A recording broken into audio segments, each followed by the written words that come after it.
Hello friends, আরেকটা food blog নিয়ে এলাম। মাশরুমগুলো হাফ হাফ করে কেটে কাশ্মীরি লঙ্কার গুঁড়ো, কাঁচা লঙ্কা বাটা, লবণ, হলুদ আর একটুখানি চিলি সস দিয়ে ম্যারিনেট করে রাখলাম 10 মিনিটের জন্য।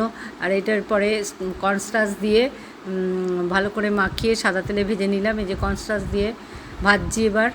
এবার আর আগে রসুন কুচি, টমেটো আর ক্যাপসিকাম ডুমো ডুমো করে কেটে রেখেছিলাম, পেঁয়াজ ডুমো করে কেটে পাপড়িগুলো আলাদা আলাদা করে রেখেছিলাম। এবার ওই যে ভেজে নিয়ে ম্যারিনেট করা মাশরুম ভেজে নিয়ে তুলে রেখে তার সেই তেলেই আরেকটু তেল দিয়ে ওই রসুন কুচি ভেজে নিয়ে তারপরে টমেটো, পেঁয়াজ আর ক্যাপসিকাম দিলাম। যখন রঙটা চেঞ্জ হয়ে যাবে ভাজার পর, তখন একটু ওই জল দিয়ে দিলাম। আর ওই যেটা মাশরুমগুলো ম্যারিনেট করা ছিল সেই জলটাও দিয়ে দিলাম।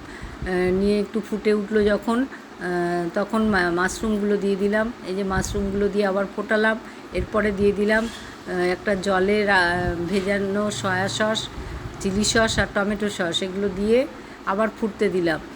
5 মিনিট মতো ফুটতে দিলাম।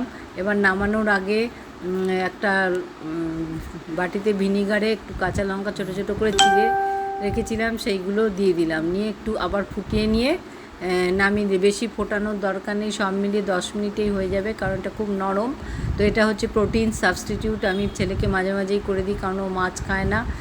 ভালো লাগলে লাইক, কমেন্ট, শেয়ার করবেন। নমস্কার বন্ধুরা।